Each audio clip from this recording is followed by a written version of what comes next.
questions orales. Oral questions. L'honorable chef de l'opposition.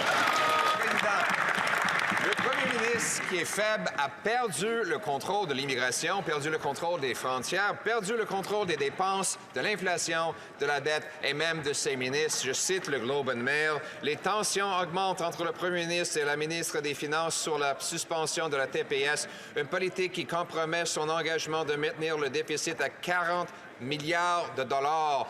Comme l'avait promis la ministre des Finances. Fin de citation, Monsieur le Président. Pourquoi le premier ministre pousse-t-il sa ministre des Finances à briser sa promesse sur le déficit inflationniste? Le très honorable premier ministre.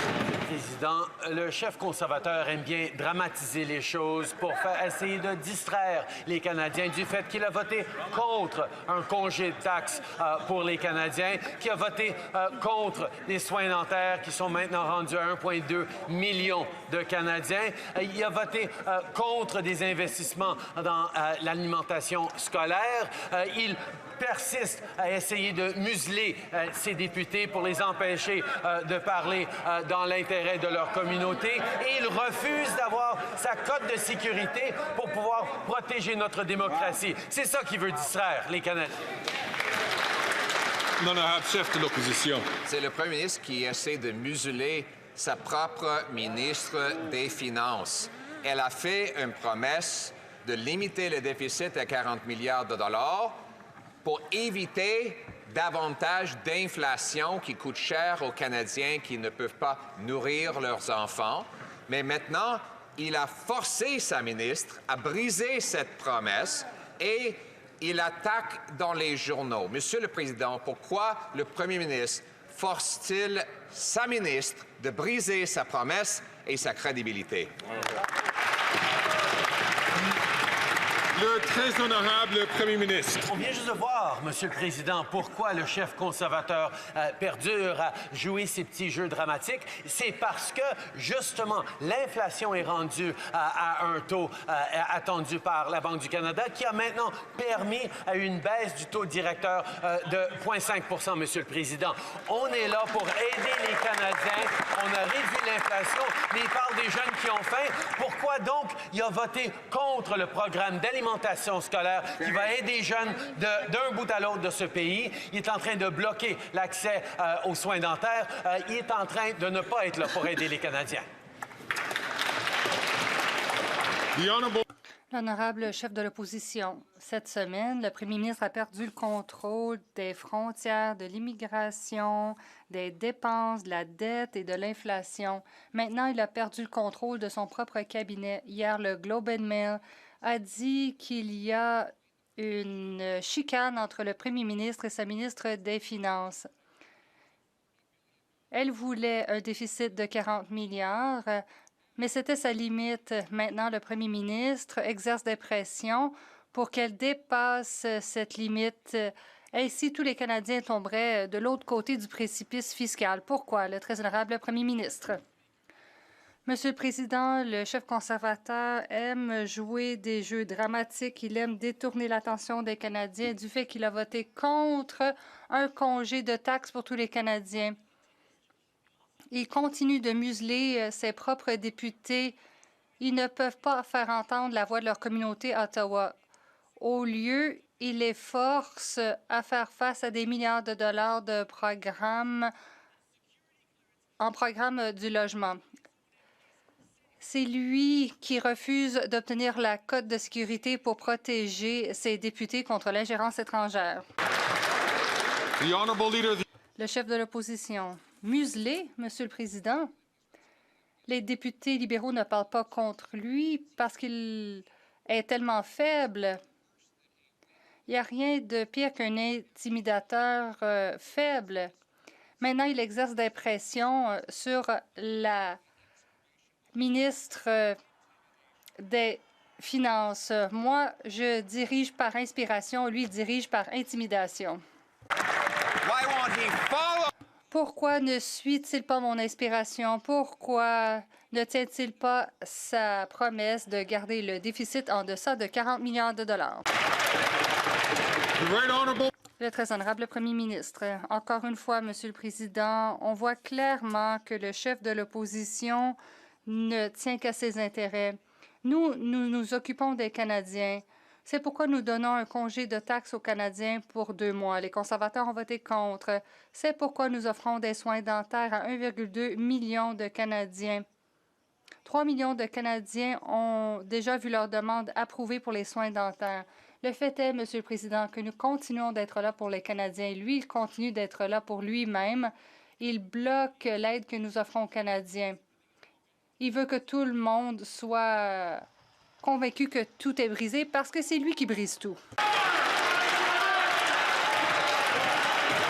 Order. Order. À l'ordre. Le chef de l'opposition. Il est premier ministre depuis 9 ans, Monsieur le Président.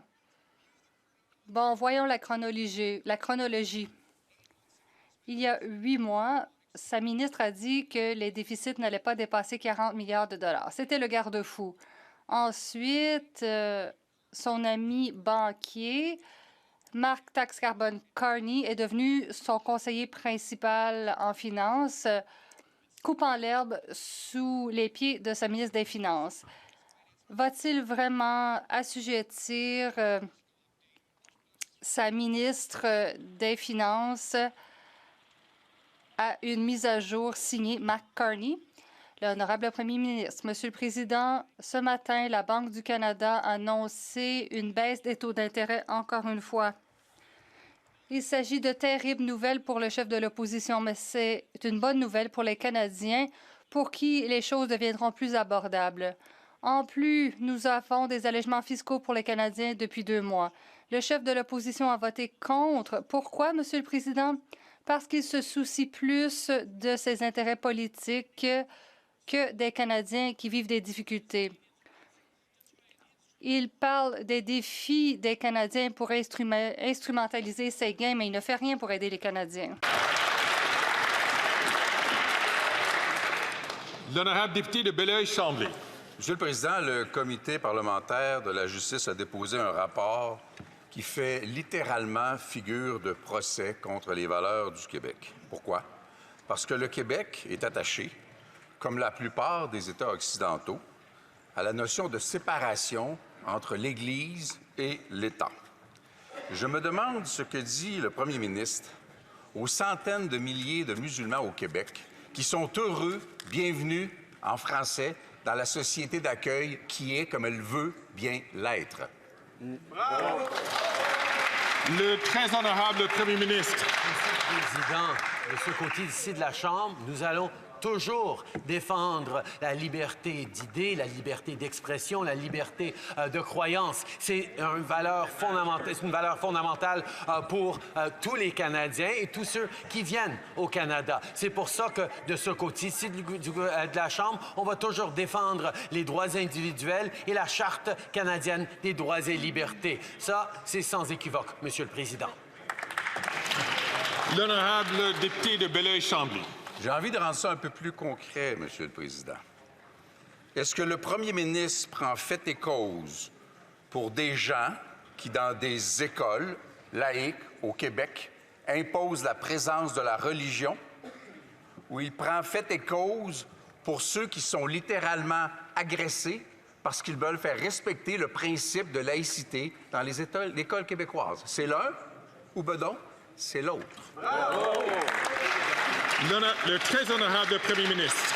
Monsieur le Président, c'est très clair. Nous allons toujours défendre la liberté de croyance, la liberté d'expression et les libertés fondamentales que chérissent tant tous les Canadiens et tous les Québécois. C'est pour ça que nous allons de l'avant à défendre la Charte canadienne des droits et libertés. En même temps, Monsieur le Président, que ce soit des universités qui sont indépendantes ou d'autres, chaque institution a la responsabilité d'embaucher les meilleurs professeurs, les meilleurs enseignants basés sur le mérite. C'est ce à quoi attendent tous les Québécois et tous les Canadiens. Le député de Burnaby-Sud. Donald Trump est une brute et il s'attaque aux faiblesses. Quand Trump dit « saute », le premier ministre demande à quelle hauteur. Lorsque Trump parle du Canada de manière négative, le chef conservateur se fait le perroquet des insultes.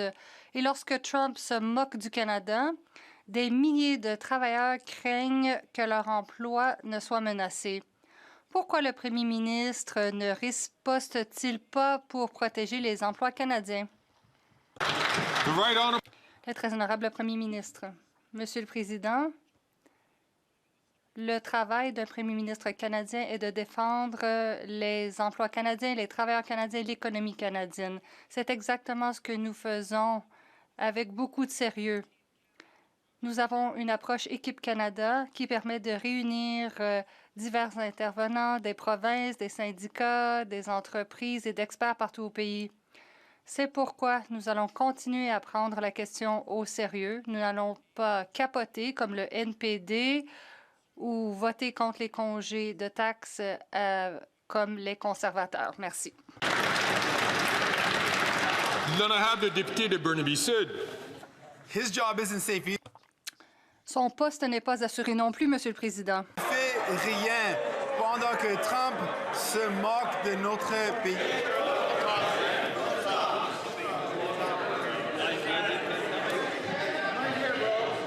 À l'ordre, s'il vous plaît. L'honorable député de Burnaby Sud, du début. His job. Son poste n'est pas assuré non plus. Le ministre ne fait rien pendant que Trump se moque de notre pays et menace les bons emplois canadiens. Je me suis battu contre les bullies toute ma vie. Il faut être ferme et ne pas jouer leur jeu. Quand le premier ministre va-t-il arrêter de faire preuve de la faiblesse? Le très honorable premier ministre. Monsieur le Président, il y a quelques années, dans la première administration de Donald Trump, quand on a eu des tarifs imposés sur les travailleurs en acier, en aluminium, partout au pays, on a répondu de façon raisonnable mais ferme et on a vu ces tarifs enlevés. On a pu renégocier l'accord de l'ALENA en protégeant non seulement la gestion de l'offre, mais des choses comme l'exemption culturelle, la continuité de nos échanges commerciaux entre nos deux pays. On l'a fait en prenant au sérieux les défis, mais en travaillant de façon responsable. C'est ce qu'on fera encore une fois. The honorable leader of the Le chef de l'opposition. Citation. Ministre des Finances 2022. C'est une ligne que nous ne traverserons pas. Ensuite, elle a dit que le déficit ne ferait que baisser, il a augmenté. 2, elle a dit qu'elle allait rembourser la dette de la COVID. Non seulement rien n'a été remboursé, la dette a augmenté. Et 3, le ratio dette-PIB ne ferait que baisser, mais il a augmenté. La ministre des Finances a-t-elle volontairement traversé le garde-fou ou est-ce que le premier ministre a exercé des pressions? Le très honorable premier ministre. Monsieur le Président, le chef de l'opposition joue des jeux dramatiques parce qu'il tente de détourner les Canadiens, détourner l'attention des Canadiens. Les taux d'intérêt ont baissé. Les Canadiens auront un congé de taxes pendant 2 mois, malgré les efforts des conservateurs qui, 2 fois depuis une semaine, a vu que la Chambre n'avait pas confiance en lui. Et 3 millions de Canadiens sont maintenant inscrits à l'accès aux soins dentaires pour l'année à venir. Voilà ce qu'il a tenté de bloquer, mais que les Canadiens obtiennent de toute façon. Le chef de l'opposition. Monsieur le Président, le premier ministre fait taire sa ministre des Finances. Elle était déjà irresponsable avec l'argent des contribuables, mais pas assez à son goût. Elle voulait qu'on maintienne le déficit à 40 milliards de dollars, qui est déjà un montant massif, mais il dit que ce n'est pas suffisant. Les Canadiens ne paient pas assez d'inflation, selon lui. Alors, encore une fois, a-t-elle volontairement dépassé sa limite ou est-ce qu'il a exercé des pressions? Le très honorable premier ministre. Monsieur le Président, le chef de l'opposition joue des jeux dramatiques parce qu'il veut tenter de détourner l'attention des Canadiens des faits.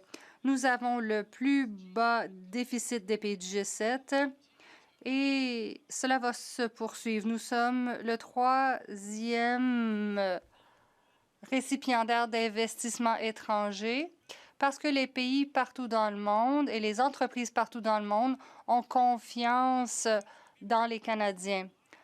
Pourquoi le chef de l'opposition n'a-t-il pas confiance dans les Canadiens? I know it's Wednesday in Je sais qu'on est mercredi et que les députés sont très enthousiastes, mais je leur demanderai de se taire à moins qu'on leur accorde la parole, le chef de l'opposition.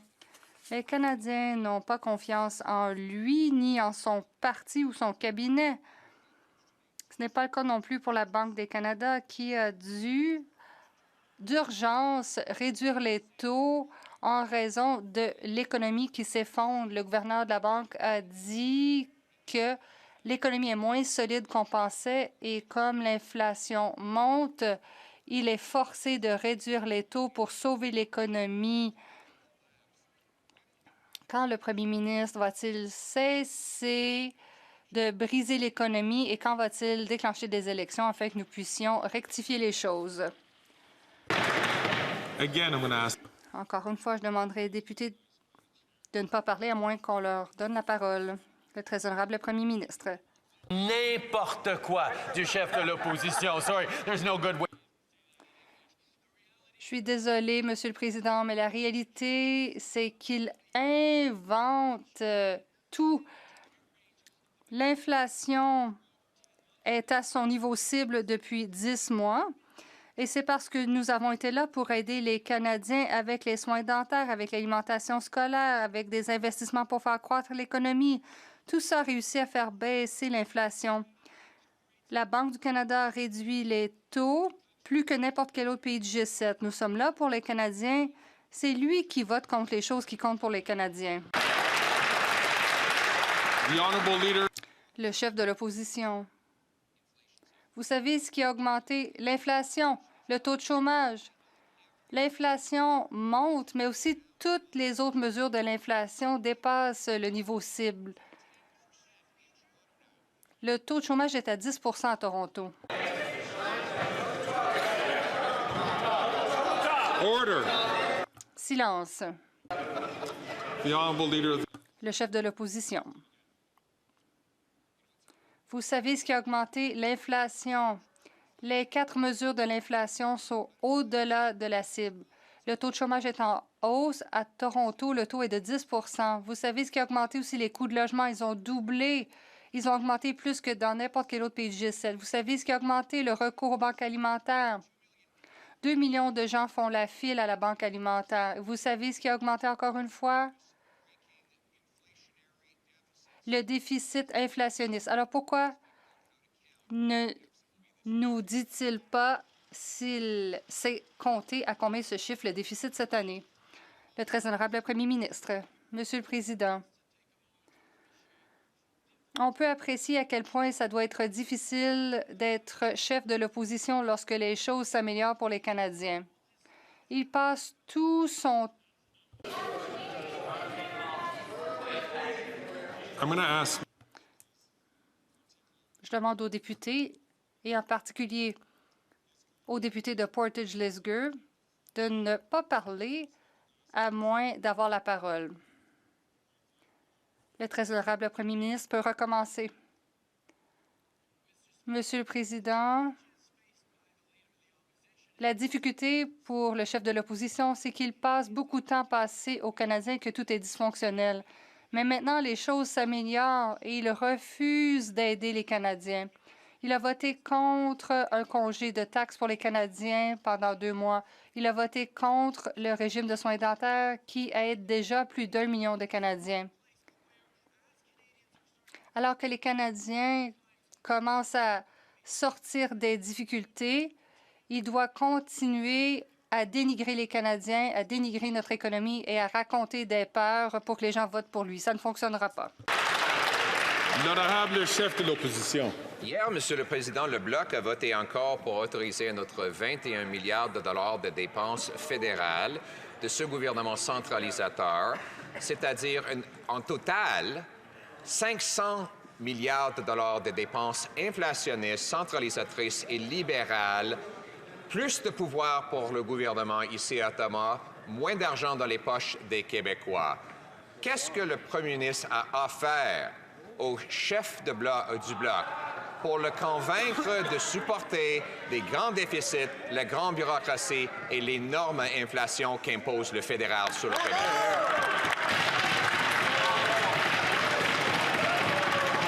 Le très honorable Premier ministre. La question que les Québécois et tous les Canadiens devraient se poser, c'est pourquoi, au contraire, le Parti conservateur a voté contre Jeunesse J'écoute, voté contre des fonds pour le logement abordable, a voté contre de l'aide militaire pour l'Ukraine, a voté contre du financement pour la lutte contre les vols de véhicules au Canada, ont voté contre le soutien aux victimes de crimes haineux, voté contre les soins dentaires, voté contre le programme national d'alimentation scolaire. La question, c'est pas pourquoi des parlementaires ont appuyé ça, c'est pourquoi le chef conservateur se tient debout contre les Canadiens.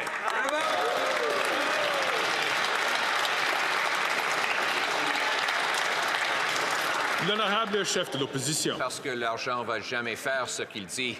C'est juste pour gonfler la bureaucratie à Ottawa, comme toujours.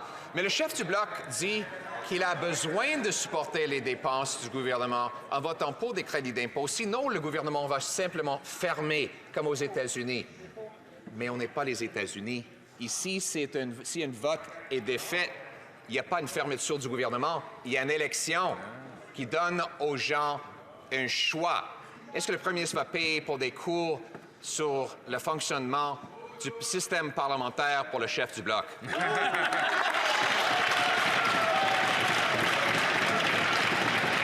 Le très honorable Premier ministre. Monsieur le Président, on commence à s'habituer au mépris du chef conservateur contre les membres du gouvernement. Mais le fait qu'il commence à mépriser d'autres membres de Parlement, d'autres chefs d'opposition, démontre réellement son approche qui est vraiment pas digne de cette place ou de la responsabilité que nous avons tous de défendre les intérêts des Canadiens. Mais il ne peut pas expliquer pourquoi il a voté contre un congé de taxes pour les Canadiens. Il ne peut pas expliquer pourquoi il a voté contre les soins dentaires pour les aînés. Donc, il choisit d'attaquer, il choisit d'insulter. Les Canadiens méritent mieux, Monsieur le Président. Bravo. L'honorable député de Belleuil-Chambly.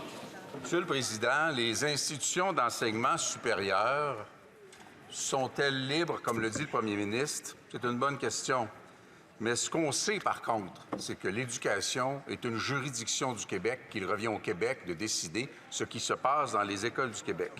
Or, je veux savoir, un peu comme à la question précédente, est-ce que le premier ministre prend fait et cause pour les élèves et les professeurs en éducation sexuelle dans les écoles du Québec? Ou prend-il fait et cause pour ceux qui les intimident et utilisent la peur pour des raisons religieuses? Le très honorable Premier ministre. Monsieur le Président, quels que soient les champs de compétences à travers le pays que nous respectons, le gouvernement fédéral a la responsabilité d'assurer que tous les Canadiens soient protégés par la Charte canadienne des droits et libertés, que la liberté d'expression, la liberté d'idées, la liberté de croyance soient respectées à travers notre pays. Et évidemment, nous respectons le travail que font les provinces pour livrer les systèmes d'éducation, mais nous allons toujours être là pour défendre ces libertés fondamentales pour tous, particulièrement pour des enfants vulnérables. L'honorable député de Belleuil-Chambly. Il y a assez peu de leçons de courage dans ce qu'on observe dans ce Parlement. Je veux nous rappeler à tous qu'il y a, dans le Code criminel, une provision qui permet aux gens, sous prétexte religieux, de propager la haine et l'incitation à la violence. À défaut d'avoir le courage de faire autre chose, peut-il au moins mettre fin à l'exception religieuse et mettre fin à la légitimité de la propagande haineuse et de l'invitation à la violence pour des raisons religieuses? Voilà. Le très honorable Premier ministre. Monsieur le Président, propager la haine ou encourager la violence est toujours illégal au Canada. C'est pour ça qu'on s'attend à ce que nos corps policiers et nos cours soient là pour protéger les gens et s'assurer que la loi soit suivie. Du côté du gouvernement fédéral, on va toujours être là pour protéger et défendre la Charte canadienne des droits et libertés, ainsi que les libertés d'expression, de croyance et d'idées au Canada. L'honorable chef de l'opposition. Yesterday, Hier, le premier ministre et le caucus libéral ont voté contre un congé de taxes sur les nouvelles maisons. Cela aurait pu permettre à des jeunes couples qui achètent une maison de faire des épargnes considérables. Cela aurait aussi stimulé la construction de maisons. Même le conseiller en logement du premier ministre a dit que c'était la meilleure politique en logement depuis une génération. Pourquoi le premier ministre insiste-t-il à taxer les jeunes qui ont de la difficulté à payer les coûts de logement qu'il a doublés depuis son arrivée au pouvoir? The right honorable. Le très honorable premier ministre, Monsieur le Président, les Canadiens savent que lorsque les conservateurs font des promesses, il faut lire les petits caractères. Ce que le chef de l'opposition proposait, c'était de réduire des milliards de dollars en investissement dans les municipalités partout au pays pour créer davantage de densité, pour accélérer la construction de maisons et pour réduire la bureaucratie. En effet, les députés conservateurs ont demandé des investissements dans leur communauté et le chef de l'opposition a écrit une lettre en leur nom disant « Non, non, non, ils ne veulent pas de ces investissements en logement. » Honte à lui, Monsieur le Président. The honorable leader. Le chef de l'opposition, Monsieur le Président, il imagine des choses. Son programme ne construit pas des logements, il construit de la bureaucratie. La seule densité, c'est dans sa tête qu'on la trouve. Non, là, je demanderais au chef de l'opposition de retirer son commentaire et de reformuler. Bon, il imagine des choses. Je m'en tiens à ça. Monsieur le Président, le premier ministre veut taxer les gens jusqu'à 50 000 sur l'achat d'une maison afin qu'ils puissent donner plus d'argent aux bureaucrates qui bloquent la construction de maisons. C'est pas que ces fonds en logement ne fonctionnent pas. Pire, ils bloquent la construction de nouveaux logements avec plus de bureaucratie. Moi, je veux mettre fin à la bureaucratie, annuler la taxe et construire des maisons. The right honorable. Le très honorable premier ministre. Monsieur le Président, le problème avec ce qu'il dit, sauf les insultes enfantines, c'est que ses propres députés vont derrière son dos pour demander au ministre d'envoyer des investissements pour construire plus de maisons dans leur municipalité. Et ils se plaignent à la CBC qu'ils ne peuvent pas défendre leur communauté. Monsieur le Président, les députés sont censés se faire la voix de leur communauté ici, mais il les punit s'ils font entendre autre chose que sa propre voix dans leur communauté. Before the honorable member takes his seat, I'm going to ask the honorable member from. Je demanderai au député de Niagara Falls d'attendre son tour avant de prendre la parole. The honorable member. Le chef de l'opposition. a voté contre l'élimination de la TPS pour des maisons. Donc, permettez-moi de comprendre. Un parti soi-disant souverainiste veut aller piéger dans les poches des jeunes Québécois qui achètent des maisons pour le donner au gouvernement le plus centralisateur dans l'histoire, le méchant fédéral. Comment ça se fait qu'un parti souverainiste veut concentrer le pouvoir et l'argent des Québécois ici à Ottawa? Cette question ne relève pas de l'administration du gouvernement fédéral. Je vois que le très honorable Premier ministre est sur ses pieds pour répondre à cette question, mais j'espère qu'on ne va pas... J'invite le chef de l'opposition à prendre son siège, s'il vous plaît. Et j'espère qu'on va faire pas... cela ne représente pas une tendance, parce que sinon, il faut passer à une autre question. Le très honorable Premier ministre. Monsieur le Président, ce que les députés du Bloc québécois comprennent, ce que d'ailleurs les députés conservateurs du Québec comprennent bien, c'est que le 1,8 milliard que le fédéral et le provincial sont en train d'investir pour le Fonds d'accélération du logement aide à créer plus de densification, aide à accélérer la construction de logements, à éliminer la paperasse et la bureaucratie. Mais les députés conservateurs du Québec ne peuvent pas en parler et ne peuvent pas dire à quel point ça va être nocif, les coupures de 1,8 milliard de dollars que propose le Parti conservateur, parce qu'ils ont peur de leur chef. L'honorable chef de l'opposition. Monsieur le Président, nous voulons mettre jusqu'à 50 000 dans les poches d'une jeune famille québécoise qui achète une maison. Après que les programmes libéraux ont réussi à doubler le coût de logement et en fait tripler le loyer à Montréal. Le Bloc vote pour alimenter la bureaucratie fédérale avec l'argent des Québécois. Seulement le Parti conservateur est en faveur de la souveraineté des jeunes Québécois de pouvoir garder l'argent dans leur poche. Monsieur le Président.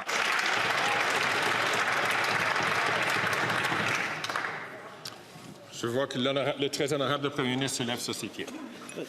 Monsieur le Président, 900 millions de dollars que ce gouvernement fédéral a envoyés au Québec pour justement créer plus de maisons, moins de bureaucratie, accélérer la construction de logements, éliminer la paperasse. Et c'est de l'argent que le chef conservateur propose d'enlever au Québec. Et ces jeunes Québécois qui ont besoin de trouver des maisons abordables, qui ont besoin d'avoir des opportunités, ne vont pas avoir la construction sous un gouvernement conservateur parce qu'eux, ils veulent couper dans les investissements pour le logement. C'est comme ça que les gens ont voté. The honourable member for Winnipeg Centre. La députée de Winnipeg Centre. Monsieur le Président, l'interlocuteur spécial, l'APN, l'Association médicale canadienne et maintenant l'Ombudsman des victimes réclament des mécanismes juridiques pour mettre fin au négationnisme des pensionnaires. Mais le ministre de la Justice et procureur général libéral manque à l'appel pour lutter contre la montée de l'extrémisme contre les Autochtones. Il n'a pas protégé les survivants ni leurs familles de la violence.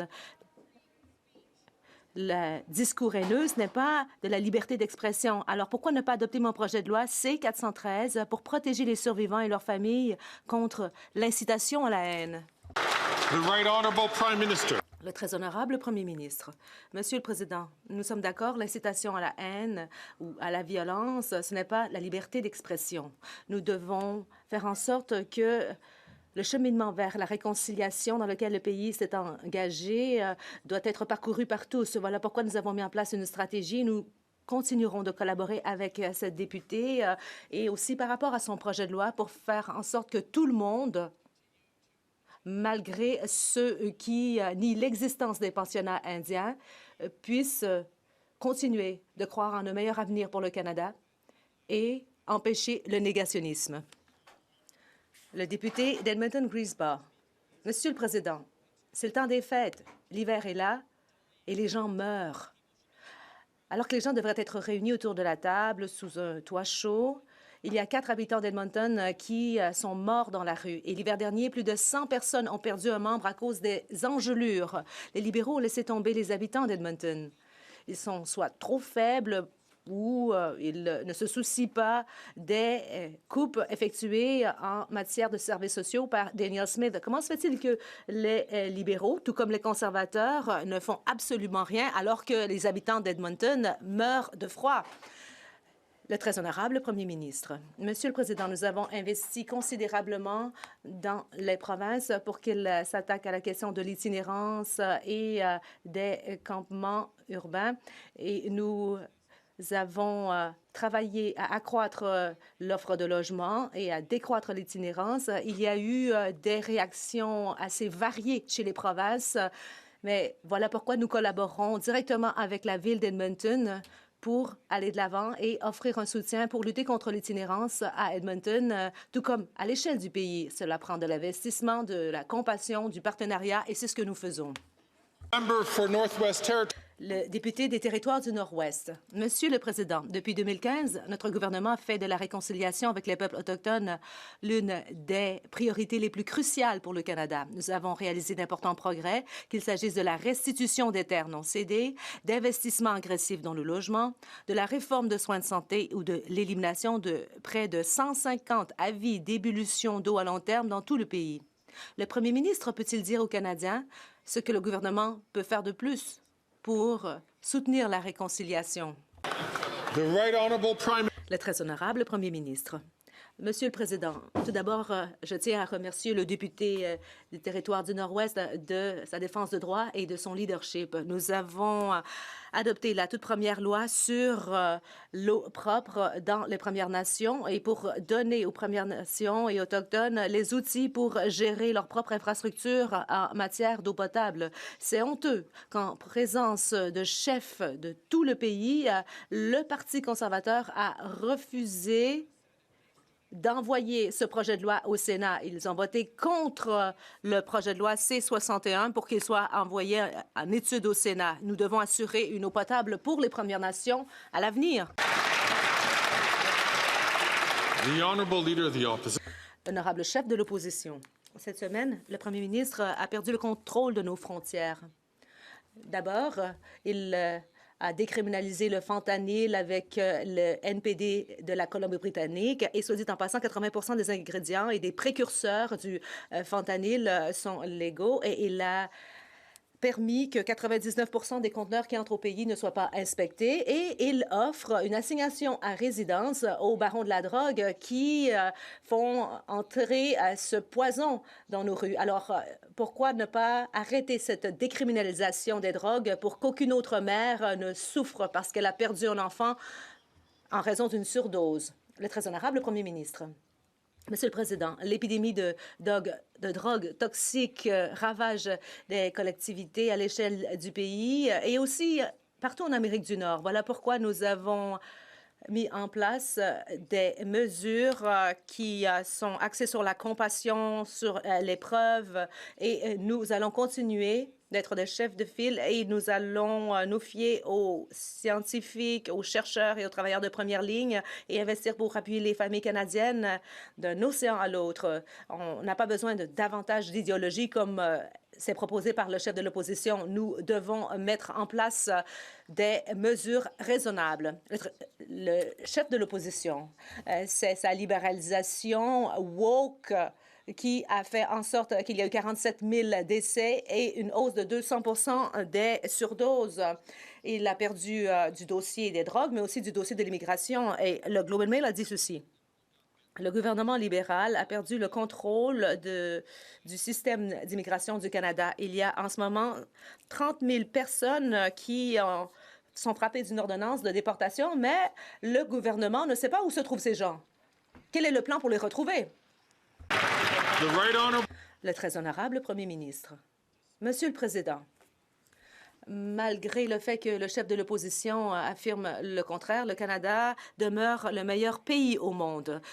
Oui, nous faisons face à des problèmes graves comme d'autres pays, mais il n'en demeure pas moins que nous sommes en tête de file et nous allons continuer de défendre les intérêts du Canada, nous allons continuer de défendre les frontières canadiennes et collaborer avec les États-Unis. Mais le chef de l'opposition ne peut s'empêcher de dénigrer le Canada et les Canadiens. Mais nous allons collaborer avec les Canadiens, avec les provinces. Nous avons une approche de type Équipe Canada et nous allons assurer la solidité de nos structures.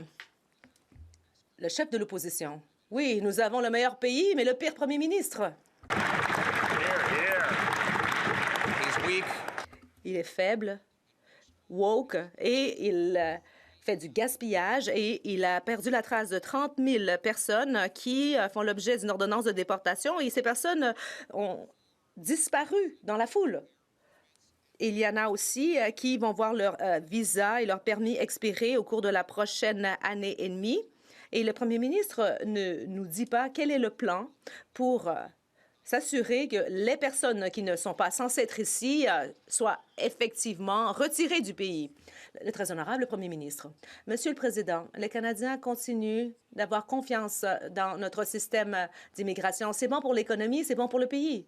Nous avons un système d'immigration qui est solide et rigoureux et qui peut être ajusté selon le besoin du Canada de prendre la croissance ou d'accueillir plus de gens. Nous luttons pour ce système quotidiennement alors que le chef de l'opposition dénigre le Canada, dénigre les Canadiens et fait passer les intérêts partisans avant des solutions axées sur les politiques. Mais nous allons mettre en place des mesures pour protéger les Canadiens et notre système d'immigration.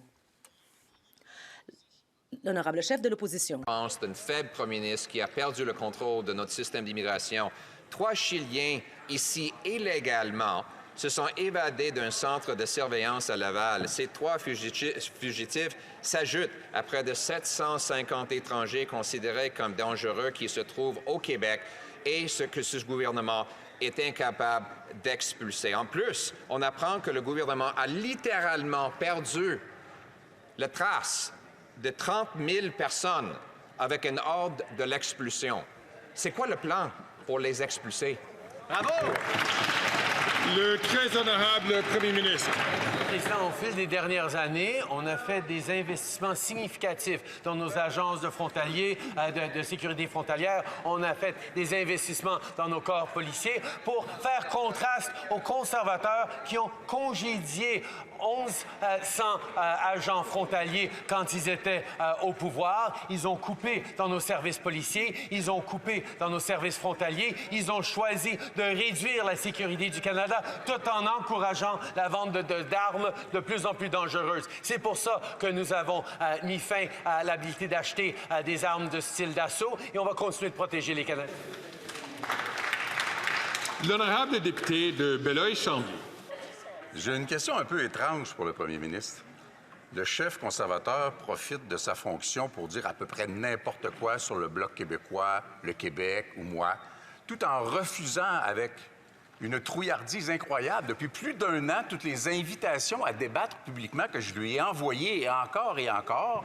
Et là, aujourd'hui, on va une étape plus loin. Est-ce que le premier ministre ne s'inquiète pas que les conservateurs insistent avec passion pour que le Bloc soit encore plus indépendantiste? Je vois que le très honorable Premier ministre est sur ses pieds. Monsieur le Président, je sais très bien que le Bloc, comme tous les autres parlementaires dans cette Chambre, n'écoute pas avec grand sérieux ce que le chef conservateur est en train de dire. Et d'ailleurs, il y a très peu de Québécois qui prennent au sérieux ce chef conservateur qui se tient debout contre les droits des femmes, qui veut relégaliser les armes de style assaut, qui veut éliminer le programme de soins dentaires qui a aidé déjà des centaines de milliers de Québécois. On est là pour investir en travaillant avec nos collègues du Bloc et du NPD pour aider les gens. Les conservateurs, eux, ils veulent juste la chicane.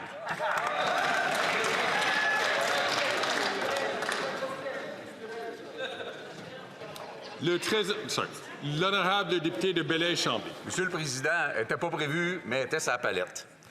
Un comité parlementaire de la Chambre des communes s'en prend au Québec.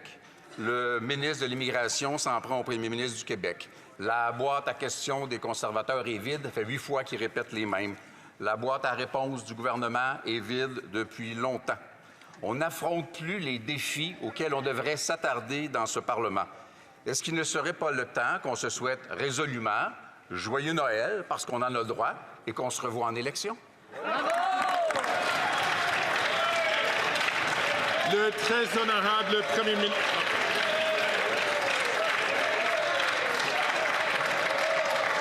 À l'ordre, s'il vous plaît. Le très honorable Premier ministre. Monsieur le Président, je suis toujours prêt à souhaiter joyeux Noël à tout le monde dans cette Chambre et à tout le monde à travers le pays, mais nous avons encore du travail à faire, Monsieur le Président. Nous avons un énoncé économique à présenter qui va livrer de l'aide pour les Québécois, pour les Canadiens, des investissements dans notre avenir pendant qu'on tient tête contre des défis avec les Américains. On a du travail à faire dans la prochaine session parlementaire au printemps pour ajouter des gens à la liste de gens admissibles accessible aux soins dentaires. On est là pour livrer des contraceptions sur ordonnance gratuite et de l'insuline gratuite pour ceux qui en ont besoin. On a du travail à faire et on va le faire pour les... L'honorable chef de l'opposition. Oui, allons en débat, allons en élection, Monsieur le Président. Mais c'est juste hier que le Bloc a voté à plusieurs reprises contre une élection, a voté pour garder ce gouvernement au pouvoir. Mais il va y avoir un débat et le chef du Bloc va devoir faire face aux faits. Que les conservateurs veulent enlever le TPS sur les nouveaux logements et ils veulent l'imposer. Que le chef du Bloc veut gonfler la bureaucratie fédérale en supportant ce gouvernement et on va l'éliminer. C'est ça le choix que les Québécois feront, Monsieur le Président.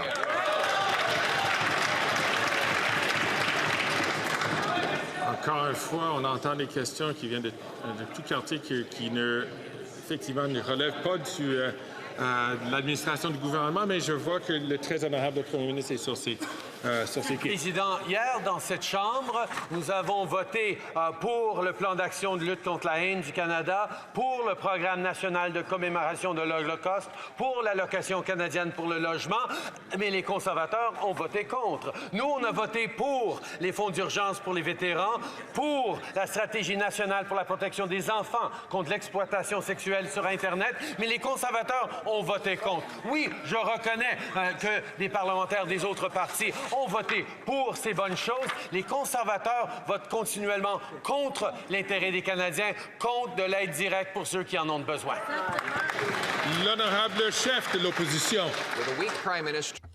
Le premier ministre faible qui a perdu le contrôle des dépenses, des dettes et de l'inflation fait en sorte que les travailleurs doivent maintenant compenser pour les revenus perdus. Le Canada a connu plus de grèves depuis 1981. Il n'y a jamais eu autant de grèves et on se rappelle ce qu'il en était sous l'ancien premier ministre Trudeau.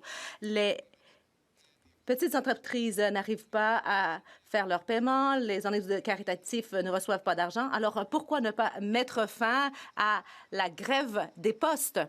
Le très honorable premier ministre, contrairement au Parti conservateur qui s'est attaqué aux syndicats depuis longtemps, c'est très bien documenté. Il y avait le projet de loi C-377, par exemple. Il propose des projets de loi antisyndicalistes par la voie de l'initiative parlementaire. Mais nous croyons que la meilleure façon de s'y prendre, c'est de s'asseoir à la table de négociation. Le ministre a fait en sorte que les deux partis sont assis à une table et vont en arriver à une solution. Nous savons que les petites entreprises souffrent et que les Canadiens qui habitent en milieu rural et éloigné souffrent, mais nous allons obtenir des résultats de la bonne façon. L'honorable chef de l'opposition. Perdu le contrôle des dépenses, des dettes et de l'inflation, ce qui a forcé les travailleurs de se battre pour les augmentations de paie.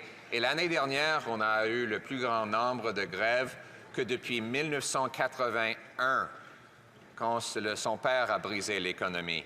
Et maintenant, il y a une grève chez Post Canada qui coûte cher aux groupes de but non lucratifs et de petites entreprises, coûte cher à notre économie. À quand le premier ministre va-t-il prendre les deux côtés pour avoir un entente et mettre fin à cette grève? Le très honorable premier ministre.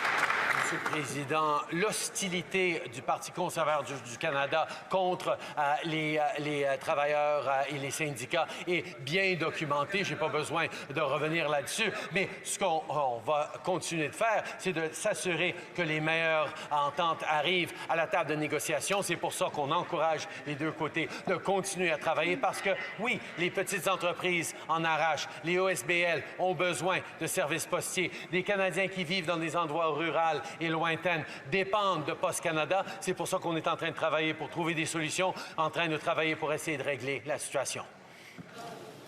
L'honorable député de Saint-Laurent. Monsieur le Président, la semaine dernière, nous avons marqué le 30e anniversaire du massacre de l'École polytechnique. Les Québécois et les Canadiens à travers le pays ont pleuré les 14 femmes qui ont été assassinées dans un acte sadique de violence fondé sur le sexe. Ces dernières années, des fusillades de masse ont provoqué une incroyable tragédie dans plusieurs communautés comme Portapique, Truro et la ville de Québec. Le premier ministre peut-il expliquer les mesures prises par le gouvernement pour protéger les Canadiens contre la violence armée? Le très honorable premier ministre. Monsieur le Président, je remercie la députée de Saint-Laurent pour sa question et pour son travail acharné. Contrairement au chef des conservateurs, nous, on choisit toujours la sécurité des Canadiens et non pas le lobby des armes à feu. C'est pour ça, grâce au programme de rachat, on retire les armes à feu de type assaut de nos communautés. Et soyons clairs, on va toujours condamner la violence contre les femmes grâce à des mesures telles que les lois sur les drapeaux rouges et du financement pour prévenir la violence basée sur le genre. Nous allons toujours être là pour défendre les femmes et lutter contre la violence domestique. Les conservateurs vont être là pour plus d'armes. L'honorable chef de l'opposition. Well, let's see what the police have. Voyons voir ce que la police a à dire. Il y a eu une hausse de 116 des crimes avec armes à feu sous ce premier ministre. Et en fait, un délinquant en liberté conditionnelle a tiré sur une femme le week-end dernier à Toronto. Comment se fait-il que cette personne ait droit à une arme à feu et devait vivre dans un milieu supervisé? Qu'est-ce qu'on va dire aux familles des victimes ou aux collectivités qui continuent de voir les résultats de la politique faible et laxiste en matière de criminalité? Le très honorable premier ministre. Monsieur le Président, malgré l'opposition des conservateurs, nous continuons d'aller de l'avant. Nous avons mis en place des lois qui portent sur des indicateurs pour que les gens qui n'aient pas droit à une arme à feu ne puissent mettre la main sur une arme à feu. Mais les conservateurs, eux, travaillent fort pour que l'on rende légal, encore une fois, les armes de type d'assaut. Mais nous avions interdit ce type d'armes et nous avons un moratoire sur les armes de poing et ils sont contre. Et on se rappelle qu'ils ont mis à pied une centaine d'agents de la SFC d'empêcher l'entrée d'armes à feu au pays illégalement. Le très honorable chef de l'opposition. Non, en fait, il a interdit aucune arme de poing. Il a fait une annonce, mais il y a eu une amnistie. Tout ce qu'il a fait, c'est qu'il a fait une annonce avec une affiche derrière lui, mais on a constaté une hausse de 116 de la violence armée depuis qu'il est devenu premier ministre. Quand est-ce qu'il va comprendre que les armes employées par grand-papa ou mon oncle pour aller à la chasse, ça n'a rien d'illégal? En fait, on devrait plutôt s'en prendre aux criminels. Le très honorable premier ministre. Monsieur le Premier ministre, au lieu de faire peur au grand-papa, il devrait comprendre que nous avons interdit les armes de type d'assaut et depuis, il y a eu beaucoup d'armes qui ont été collectées et détruites. Mais le Parti conservateur, ainsi que ceux qui le financent, c'est-à-dire le lobby des armes, ont leur propre position, mais nous allons agir à l'encontre de ce qu'ils ont promis au lobby des armes qui voulait dégeler le marché des armes de poing. Voilà ce qu'ils avaient promis, mais nous ne sommes pas de ce côté. Order. The honorable leader of the... L'honorable chef de l'opposition, Monsieur le Président, il a admis qu'il ne sait même pas en quoi consiste une arme d'assaut. Et en fait, il n'est pas capable de les interdire puisqu'il ne sait pas de quoi il s'agit. Et son gouvernement lui-même a admis qu'aucune arme n'a été retirée de nos rues. Il y a eu une hausse de 116 de la violence armée sous son leadership et 99 des conteneurs qui entrent au pays ne sont pas inspectés, même si le gouvernement conservateur à l'époque avait accru le nombre d'agents de première ligne à la frontière. Alors, comment se fait-il qu'il veut protéger les dindes contre les chasseurs alors qu'il ne protège pas les Canadiens? À l'ordre. Silence. Le très honorable premier ministre. Monsieur le Président, non seulement la Chambre a défini en quoi consiste une arme de type d'assaut dans la loi. À l'ordre. Je suis certain que tous les députés sont capables de maîtrise de soi et je les invite à se maîtriser. Le très honorable Premier ministre, depuis le début. Monsieur le Président, non seulement la Chambre elle-même a défini en quoi consiste une arme de type d'assaut, malgré les objections des conservateurs, en ce moment, nous sommes en train de retirer de la circulation ces armes à feu et nous compensons ceux qui les avaient achetées légalement. Voilà en quoi consiste un contrôle des armes à feu responsable.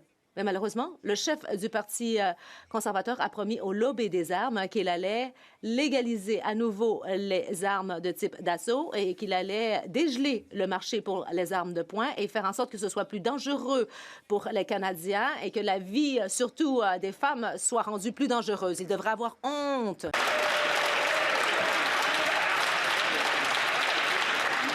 Order. À l'ordre. La députée d'Halifax-Ouest. Monsieur le Président, les Canadiens ont beaucoup souffert au cours des dernières années et ils se tournent vers tous les niveaux de gouvernement pour améliorer leur vie. C'est quelque chose que j'entends en faisant du porte-à-porte dans ma circonscription Halifax-Ouest et je relais ce message tous les jours à Ottawa. Contrairement aux députés conservateurs qui se sont fait interdire de défendre les intérêts de leur propre collectivité. Est-ce que le premier ministre peut faire le point sur ce que le gouvernement libéral fait pour améliorer la vie des Canadiens? Le très honorable premier ministre. Monsieur le Président, je remercie la députée d'Halifax-Ouest de sa défense des droits et de son travail acharné. Bonne nouvelle, la Banque du Canada a réduit son taux directeur d'un autre 50 points de base. Et aujourd'hui, nous avons annoncé que 3 millions de Canadiens ont été approuvés pour le programme de soins dentaires. Et il y a déjà des aînés qui se sont déjà prévalus de ce programme. De plus, il y aura un congé de TPS qui entrera en vigueur pour tous les Canadiens. Dans quelques jours, la période des fêtes s'entame avec des taux d'intérêt plus faible et un congé de TPS. The honourable member for Courtenay. Le député de Courtenay-Alberni. Monsieur le Président, la production d'énergie par la biomasse présente une source durable énergétique à l'avenir et c'est bon, par exemple, pour Port Alberni. Mais la loi américaine vise une hausse du taux d'imposition pour la biomasse et cela met le Canada dans une position désavantageuse. On avait proposé des investissements et des crédits d'impôt pour 2023, mais pourtant, le gouvernement ne l'a pas fait. Alors, pourquoi ne pas adopter ces incitatifs fiscaux pour aider dans le domaine?